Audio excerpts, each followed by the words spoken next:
Hello guys, तो कैसे हैं आप लोग। तो आज संतान सप्तमी है और हमारे घर में पूजा हुई है। सप्तमी का व्रत माताओं के द्वारा अपनी संतान के लिए किया जाता है। इस व्रत को करने वाली माताओं को प्रातःकाल में स्नान और नित्य कर्म क्रियाओं से निवृत्त होकर स्वच्छ वस्त्र धारण करने चाहिए। इसके बाद प्रातःकाल में श्री विष्णु और भगवान शिव की पूजा अर्चना करनी चाहिए और सप्तमी व्रत का संकल्प लेना चाहिए। निराहार व्रत कर दोपहर को यानी कि बिना भोजन किए व्रत कर दोपहर को चौक पूरकर चंदन, अक्षत, धूप, दीप, नैवेद्य, सुपारी तथा नारियल आदि से फिर से शिव पार्वती की पूजा करनी चाहिए।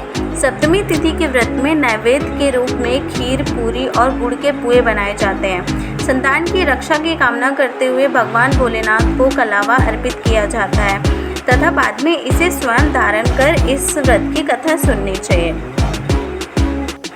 तो एक दिन महाराज युधिष्ठिर ने भगवान से कहा, हे प्रभु, कोई ऐसा उत्तम व्रत बतलाइए जिसके प्रभाव से मनुष्यों के अनेक सांसारिक क्लेश दुख दूर होकर वे पुत्र एवं पौत्रवान हो जाएं। ये सुनकर भगवान बोले, हे राजन, तुमने बड़ा ही उत्तम प्रश्न किया है। मैं तुमको एक पौराणिक इतिहास सुनाता हूँ, ध्यान पूर्वक सुनो। एक समय लोमश ऋषि ब्रजराज की मथुरापुरी में वासुदेव के घर गए।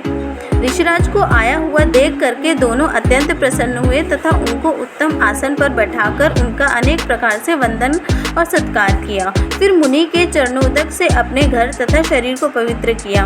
वह प्रसन्न होकर उनको कथा सुनाने लगे।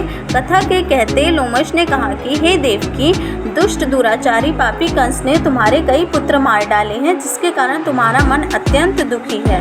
इसी प्रकार राजा नहुषी की पत्नी चंद्रमुखी भी दुखी रहा करती थी, किंतु उसने संतान सप्तमी का व्रत विधि विधान सहित किया, जिसके प्रताप से उनको संतान का सुख प्राप्त हुआ। यह सुनकर देवकी ने हाथ जोड़कर मुनि से कहा, हे ऋषिराज, कृपा करके रानी चंद्रमुखी का संपूर्ण वृत्तांत तथा इस व्रत को विस्तार सहित मुझे बतलाइए, जिससे मैं भी इस दुखी से छुटकारा पाऊं। लोमश ऋषि ने कहा कि हे देवकी, अयोध्या के राजा नहुष थे। उनकी पत्नी चंद्रमुखी अत्यंत सुंदर थी। उनके नगर में विष्णुगुप्त नामक एक ब्राह्मण रहता था। उसकी स्त्री का नाम भद्रमुखी था। वह भी अत्यंत रूपवती सुंदरी थी और रानी और ब्राह्मणी में अत्यंत प्रेम था। एक दिन वे दोनों सरयू नदी में स्नान करने के लिए गईं। वहाँ उन्होंने देखा कि अन्य बहुत सी स्त्रियां सरयू नदी में स्नान करके निर्मल वस्त्र पहनकर एक मंडप में शंकर एवं पार्वती की मूर्ति स्थापित करके पूजा कर रही थी।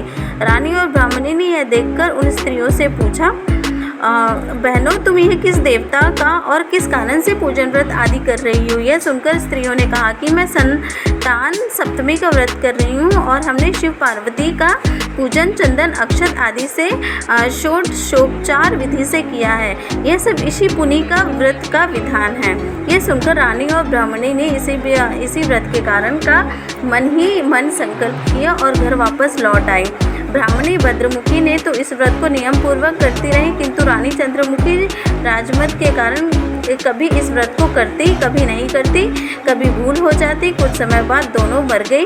दूसरे जन्म में बंदरी और ब्राह्मणी ने मुर्गी की योनि पाई। यह आप बात, परंतु ब्राह्मणी मुर्गी की योनि में भी कुछ नहीं भूली और भगवान शंकर तथा पार्वती जी का ध्यान करती रही।